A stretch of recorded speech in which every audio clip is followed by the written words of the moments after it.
Matchups, Packers at Colts. Nick, give me a winner and by how many? Go.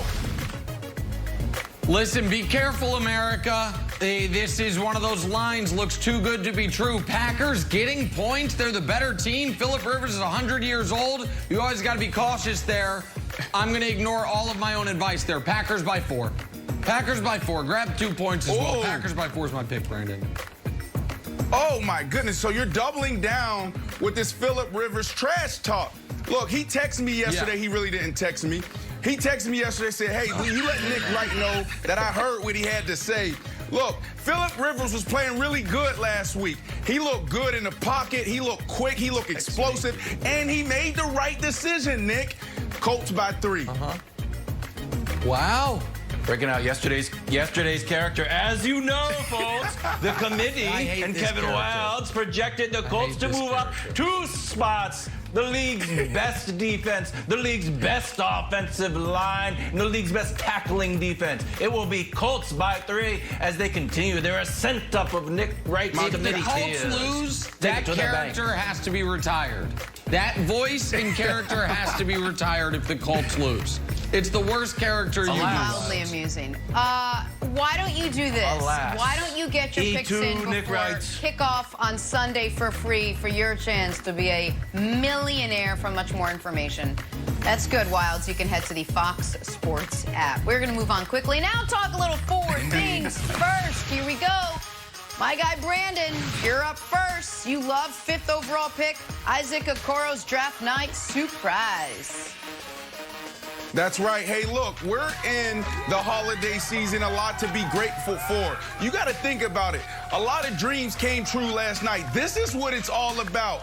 You look back and you're like, man, my parents took me up and down that road. They sacrificed day in and day out to get me to this point. And the first thing he does is celebrate his parents on his night. Isaac Okoro, great job, brother. I'm looking forward to watching your career. This is what it's all about. Now he's saying, hey, parents, I got you out the way. Now I'm going to go treat myself. Well, Boston Globe. Here's mine, Brandon. Boston Globe finally has an article on the most important man in sports, Cam Newton, and his hat maker, Alberto Hernandez. I am going to print out this article. If you're wondering what to get me for Christmas, I'm printing out this article. And I'm going to make signs like they have in Home Goods that say, like, live, laugh, love, and paste them all around my house. That's how many good quotes there are in this article. I'll read you one. Newton will also include suggestions for specific elements to incorporate into his hats.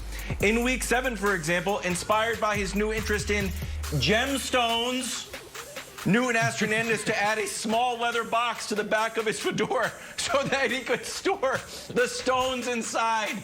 It is the perfect article. Please read it, print it out, paste it around your house for good luck. Yesterday during the draft, there was kind of a low-key trade. Landry Shamet moves on from the Clippers. They get Luke Kennard. And it just got me thinking. There's been a lot of buzz surrounding a lot of teams. The Nets, the Rockets, the Sixers. What's the buzz surrounding the Clippers and the massive adjustments they need to make? It can't simply be, we're going to run it back from last year. And while Luke Kennard might be a slight upgrade from Landry Shamet, that's not going to be good enough to get you into the top 2 in the West, let alone the top 1 where you want to be. So I'm just very curious what is on the horizon for the Clippers, because Landry Shamet for Luke Kennard, Jenna, that ain't it.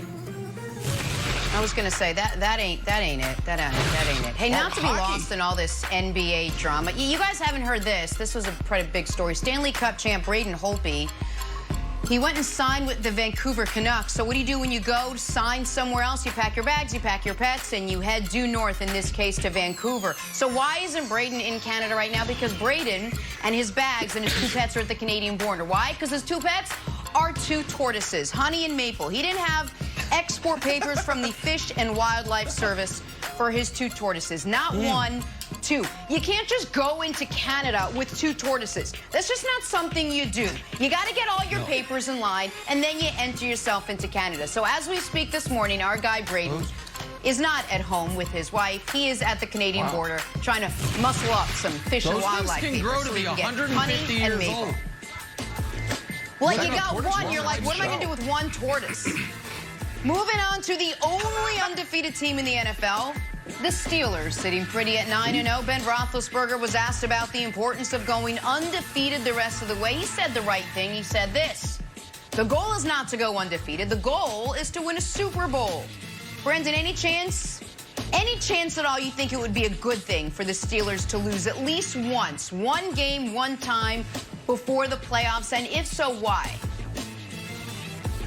Jenna, we're getting to the part of the season where I feel like anytime we talk about the Steelers, you need to say Brandon Marshall Steelers, because I'm the one that sat here before the season and picked them to win the Super Bowl. And everybody laughed at me. Nick laughed at me. Wiles laughed at me. Talked about Ben Roethlisberger's noodle arm. So I feel like we need to change the narrative just a little bit. Just add Brandon Marshall Steelers to this. Look, I'm not picking Big Ben. Big Ben, this is great leadership by Big Ben. He knows that a loss could be coming. And at the end of the day, what we've seen over time, in time, is that when a team loses, after riding the wave for so long, it could be a big letdown. When you look in that locker room and you see all these young guys, they've never been in this situation before at this level. So Big Ben is getting ahead of it. Now, you know, the Jags have their number. That's what they've been preaching all week. Will this be the week? I don't think so. But it could be coming when you look at their schedule. And Big Ben just doesn't want those young guys to hit a low, an all-time low, because they've been riding so high, Nick. So I understand that, and it's easy to look past the Jags. The Jags won their first game of the year and have been as bad as the Jets since then. By the way, that first game of the year, they beat old noodle-arm Phillip Rivers. Now they get to go up against old noodle-arm Ben Roethlisberger. It's nice for them. Maybe a little, you know what I mean, dichotomy between the two. But Wilds, this is about the question that essentially you generated this, because you've convinced yourself if only the Patriots had lost in 07, they would have won the Super Bowl. I don't think there is evidence for that. So two teams in NFL history have gone undefeated: the 72 Dolphins, who won the Super Bowl, and the 07 Pats, who lost the Super Bowl. So it's like, oh, maybe it's better to go 15-1. Well, 9 teams in the Super Bowl era have finished the regular season with 1 loss. 3 of them, only 3, have won the Super Bowl. In fact, 4 times it's happened since the '85 Bears. 3 of those 4 didn't even make the Super Bowl, and one of them made it, the Panthers, Cam's Panthers, and they lost it. So this idea that 15-1 somehow positions you better for a championship than 16-0, I dismiss that idea. I don't think there's any evidence for it. What the Steelers need to be worried about is getting that 1 seed, and 16-0 is the only way it's guaranteed for them. So I don't think a loss in any way, shape, or form would be good for them. Yeah, it's any port in the storm for that Patriots season for me. I'm just looking for a reason, not just that, you know, the helmet catch. It just still bothers me.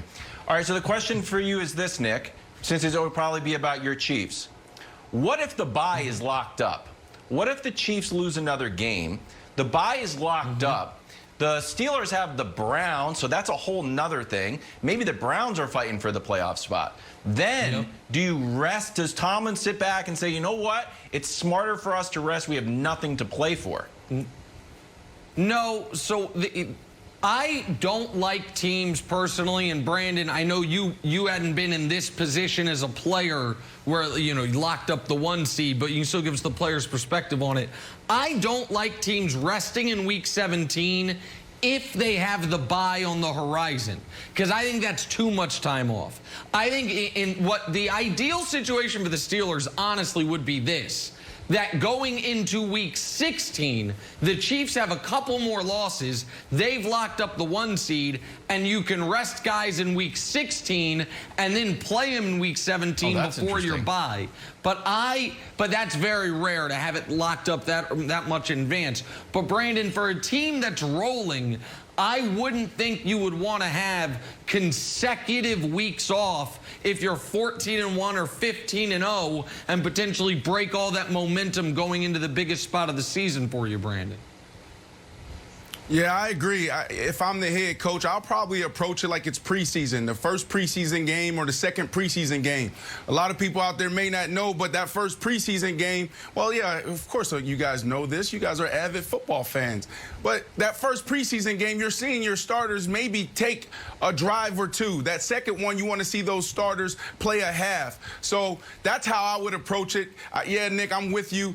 Taking off 2 weeks is way too long, but there are some savvy veterans that would want that, and they will be in that room asking the coach, hey, let us take off. I need this time. I need to rest. I need to heal. There's a lot of guys right now at this part of the season that's literally using tape to hold on their arms, their legs, and just trying to get out there to get through practice and get through another week. Warriors. All right, guys, you know how sometimes we wish teams would be more honest with the media? Well, sometimes less is more, Bruce Arians. What did the Bucs coach